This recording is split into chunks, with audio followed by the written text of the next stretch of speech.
السلام عليكم ورحمة الله وبركاته. أعوذ بالله من الشيطان الرجيم. بسم الله الرحمن الرحيم. الحمد لله رب العالمين والصلاة والسلام على سيدنا محمد وعلى آله وصحبه أجمعين. ആദരണീയരായ ശ്രോതാക്കളെ, നമ്മുടെ ഇന്നത്തെ വിഷയവും കൂടി ഒട്ടകത്തെപ്പറ്റിയാണ്. അല്ലാഹു തആല പരിശുദ്ധ ഖുർആനില് ചോദിക്കുന്നുണ്ട്, അഫലാ യൻദുറൂന ഇലൽ ഇബ്ലി കൈഫ ഖുലിഖത്.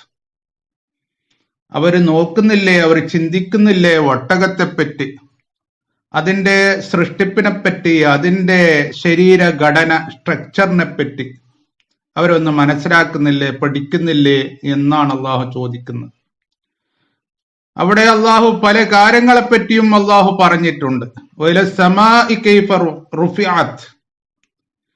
അവര് ആകാശത്തെ എങ്ങനെ ഉയർത്തപ്പെട്ടിരിക്കുന്നു എന്ന് അവര് ചിന്തിക്കുന്നില്ലേ? ഒയിലൽ ജിബാലി കൈഫ നുസിബത്ത്, പർവ്വതങ്ങളിലേക്ക് അവർ നോക്കുന്നില്ലേ, അതിനെപ്പറ്റി അവർ ചിന്തിക്കുന്നില്ലേ, അവ എങ്ങനെ നാട്ടി നിർത്തപ്പെട്ടിരിക്കുന്നു എന്ന്.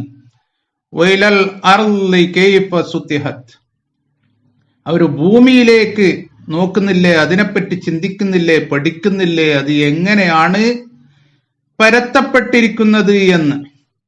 എന്നിട്ട് അള്ളാഹു പറയുന്നു, ഫദക്കിർ ഇന്നമാ അന്ത മുദക്കിർ, നബിയെ തങ്ങൾ ഉത്ബോധിപ്പിക്കുക, തങ്ങൾ ഒരു ഉത്ബോധകൻ മാത്രമാകുന്നു. അതായത് കാര്യങ്ങൾ പറഞ്ഞു കൊടുക്കുക, ആൾക്കാർ ചിന്തിച്ച് വേണം അള്ളാഹുവിലേക്ക് അടുക്കാൻ വേണ്ടി. അള്ളാഹുവിന്റെ ഈ അത്ഭുതങ്ങൾ, അള്ളാഹുവിന്റെ ഈ സയൻസ്, അതായത് ദൃഷ്ടാന്തങ്ങൾ, ഇതിനെപ്പറ്റി ചിന്തിക്കണം. ഇവിടെ ആകാശത്തെപ്പറ്റി ചിന്തിക്കാൻ പറഞ്ഞു, പർവ്വതങ്ങളെപ്പറ്റി ചിന്തിക്കാൻ പറഞ്ഞു, ഭൂമിയെ പരത്തപ്പെട്ടതിനെപ്പറ്റി ചിന്തിക്കാൻ പറഞ്ഞു. അതിന്റെ അർത്ഥം എല്ലാത്തിനെപ്പറ്റി പഠിക്കണം, ഗവേഷണം ചെയ്യണം. ഇതിലൊക്കെ ഒരുപാട് അത്ഭുതങ്ങൾ അടങ്ങിയിരിക്കുന്നു എന്നാണ്. നമ്മുടെ വിഷയം ഒട്ടകമാണ്, അതിന്റെ സൃഷ്ടിപ്പാണ്. അതിനെപ്പറ്റി വളരെ ചുരുങ്ങിയ നിലയിൽ ഞാൻ ഇന്നലെ പറഞ്ഞിട്ടുണ്ട്. ഈ ഏറ്റവും വലിയ അതിന്റെ ശരീരഘടന, അതിന്റെ ശരീരത്തില് ആ ഒട്ടകത്തിന് 40 കേജോളം നെയ്യ് ശേഖരിക്കാൻ പറ്റും. അതായത് ഓരോ ഒട്ടകത്തിനും ഏകദേശം 40 കേജോളം നെയ്യ് ഉണ്ട്. ആ നെയ്യിന്റെ ശക്തി കൊണ്ടാണ് അത് ദിവസങ്ങളോളം ഭക്ഷിക്കാതെ കുടിക്കാതെ കഴിയാൻ പറ്റുന്നത്. അറേബ്യൻ രാജ്യങ്ങളിൽ അത് കുടിക്കുമ്പോഴേക്ക് അത്രമാത്രം കുടിക്കുന്നുണ്ടല്ലോ. 10 മിനിറ്റ് കൊണ്ട് 130 ലിറ്റർ വെള്ളം കുടിക്കുന്നുണ്ടല്ലോ. അപ്പോഴേക്ക് അറേബ്യൻ രാജ്യങ്ങളിൽ ചിലപ്പോ അങ്ങനെ വെള്ളം കിട്ടിക്കൊള്ളണം എന്നില്ല, ദൂരെ യാത്ര ചെയ്യുമ്പോഴേക്ക്.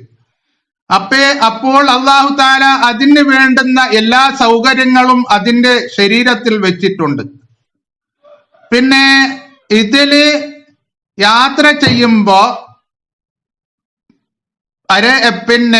അവിടെ കാടുകള് നമ്മുടെ നാട്ടില് ഉള്ള കാടുകളെ പോലെയല്ല അറേബ്യൻ നാടുകളിലുള്ള കാടുകൾ. അവിടെ കാടുകൾ വളരെ കുറവാണ്. അവിടെ എന്തെങ്കിലും മുള്ളുള്ള പുല്ലുകളാണ് കാണുന്നത്. സൗദി അറേബ്യയിലൊക്കെ നിങ്ങൾ യാത്ര ചെയ്തിട്ടുണ്ടെങ്കിൽ നീണ്ട യാത്രയിൽ നിങ്ങൾക്ക് കാണാൻ പറ്റും. അപ്പോൾ ഈ മുള്ള് ഉള്ള പുല്ലുകളെ എല്ലാം തിന്നാൻ പറ്റുന്ന നിലക്കുള്ള പല്ലുകളാണ് അല്ലാഹു തആല അതിന് സംവിധാനിച്ചിരിക്കുന്നത്. ഏത് മുള്ളുള്ള സാധനത്തിനെയും അതിന് തിന്നാൻ പറ്റും. എന്നിട്ട് അതിന്റെ ദഹന വ്യവസ്ഥ, പ്രക്രിയയെ അള്ളാഹു സൃഷ്ടിച്ചിരിക്കുന്നത് ആ നിലക്കാണ്. എങ്ങനെയുള്ള സാധനവും അതിൽ ദഹിക്കും. അല്ലാത്ത പക്ഷം മറ്റുള്ള മൃഗങ്ങൾക്ക് അങ്ങനെ മുള്ളുള്ളതൊക്കെ തിന്നാല് ചിലപ്പം ദഹിച്ചോളണം എന്നില്ല. അങ്ങനെയുള്ള ഒരു ദഹന പ്രക്രിയയും കൂടിയാണ് അതിൻ്റെത്. അത് ഇനി നീണ്ട ഒരു യാത്ര ആ ഭയങ്കരമായ 50 സെൽഷ്യസ് ചൂടിൽ ചെയ്യുന്നതാണല്ലോ. അപ്പോഴേക്ക് കാറ്റടിക്കുമ്പോഴേക്ക് അറേബ്യൻ രാജ്യങ്ങളിൽ പോയവർക്കറിയാം, ഇങ്ങനെ കാറ്റ് വന്ന് വീശുമ്പോഴേക്ക് പൂഴിയെല്ലാം ഇങ്ങനെ ഞങ്ങളെ മുഖത്ത് വന്നടിക്കുന്ന ഒരവസ്ഥയാണ് അവിടെ കാണുന്നത്. അപ്പോൾ ഇത് യാത്ര ചെയ്യുമ്പോഴേക്ക് കണ്ണടച്ചാലും അതിന് കാണാൻ പറ്റുന്ന നിലയിലാണ് അതിന്റെ കൺപോളയെ സംവിധാനിച്ചിരിക്കുന്നത്. ഇതാണ് ഇതിൽ അത്ഭുതമുള്ളത്. കണ്ണടച്ചാലും അതിന് നടക്കാൻ പറ്റും, കാണാൻ പറ്റും. അതിന്റെ മൂക്കിന്റെ പ്രത്യേകത, അതിന് മൂക്കില് ഒരു അടുപ്പ് ഉണ്ട്.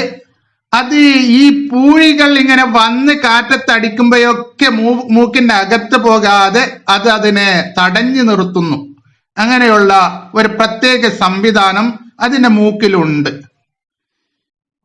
പിന്നെ അത് വലിയ ഭാരമുള്ള ഒരു സാധനമാണല്ലോ. പൂഴികളില് ഇങ്ങനെ മണൽത്തരിയില് യാത്ര ചെയ്യുമ്പോഴേക്ക് ഏതൊരു കാറും അതിൻ്റെ അകത്ത് അതിൻ്റെ ചക്രങ്ങള്, ടയറുകൾ അവിടെ പോക്ക് ഉണ്ട്. പക്ഷേ ഇതിന്റെ ഇത്ര ഭാരം ഉണ്ടായിട്ടും അങ്ങനെ അതിന്റെ താഴ്ന്നു പോക്ക് ഇല്ല ഇതിന്റെ കാല്. എന്തുകൊണ്ട് എന്നാൽ അതിന്റെ കാലിന് അല്ലാഹു തആല ആ നിലക്കാണ് സംവിധാനിച്ചിരിക്കുന്നത്. എന്ന് മാത്രമല്ല, നീണ്ട കാലായതുകൊണ്ട് അതിന്റെ ശരീരത്തിന് താഴെയുള്ള ചൂട് അത്ര ബാധിക്കുന്നില്ല. എന്ന് മാത്രമല്ല, അതിന്റെ രോമം ഒരു പ്രത്യേക രീതിയിലാണ് അല്ലാഹു സംവിധാനിച്ചിരിക്കുന്നത്. അതുകൊണ്ട് പകലിൽ ചൂടുകളിൽ നിന്നും രാത്രി തണുപ്പുകളിൽ നിന്നും ആ രോമം അതിനെ സംരക്ഷിക്കുന്നു. ഇങ്ങനെ തുടങ്ങി അതിന് ഒരുപാട് പ്രത്യേകതകളുണ്ട്. ഞാൻ നീട്ടി പറയുകയാണെങ്കിൽ നമുക്ക് ഇതിനെപ്പറ്റി തന്നെ ഒരു 4-5 ദിവസത്തോളം ഇതിന്റെ പ്രത്യേകതകള്, ഇതിന്റെ മിറേക്കിൾ, ഈ ഒട്ടകത്തിന്റെ മിറേക്കിൾസ്, അമാനുഷികത, ഇതിനെപ്പറ്റി നമുക്ക് പറയാൻ പറ്റും. അപ്പൊ അതാണ് അല്ലാഹു തആല പരിശുദ്ധ ഖുർആനിൽ ചോദിച്ചത്. ഒട്ടകത്തിനെ പറ്റി നിങ്ങൾ ചിന്തിക്കുന്നില്ലേ? എന്തിനെ പറ്റിയും ചിന്തിക്കണം. ഒട്ടകം എന്താണ്? അതൊരു ഒട്ടകം, അങ്ങനെ പറഞ്ഞാ പോരാ. ഇതിലൊക്കെ അള്ളാഹുവിന്റെ ദൃഷ്ടാന്തങ്ങൾ ധാരാളം ഉണ്ട്. പിന്നീടാണ് അല്ലാഹു തആല ആകാശത്തെപ്പറ്റിയും മലകളെപ്പറ്റിയും പർവ്വതങ്ങളെപ്പറ്റിയും ഭൂമിയെപ്പറ്റിയും എല്ലാം പറയുന്നത്. ഇതിന്റെ അർത്ഥം ഇതിലൊക്കെ നമുക്ക് ധാരാളം കാലങ്ങളോളം നമ്മുടെ ജീവിതം മുഴുവനും പഠിച്ചാൽ തീരാത്തത്ര ഉണ്ട്. അതിനെപ്പറ്റി കഴിയുന്നത്ര പഠിക്കണം. എന്നിട്ട് അള്ളാഹുവിന്റെ ദൃഷ്ടാന്തങ്ങളെ, അള്ളാഹുവിന്റെ ആ മഹാത്ഭുതങ്ങളെ, അള്ളാഹുവിന്റെ ആ സൃഷ്ടികളെപ്പറ്റി മനസ്സിലാക്കി അള്ളാഹുവിലേക്ക് അടുക്കണം എന്നാണ്. അള്ളാഹു തആല നമുക്ക് നല്ലത് പറയുവാൻ തൗഫീക്ക് നൽകട്ടെ. അള്ളാഹു തആല ഈ ലോകത്തെ ശാന്തി കൊണ്ട് നിറക്കട്ടെ.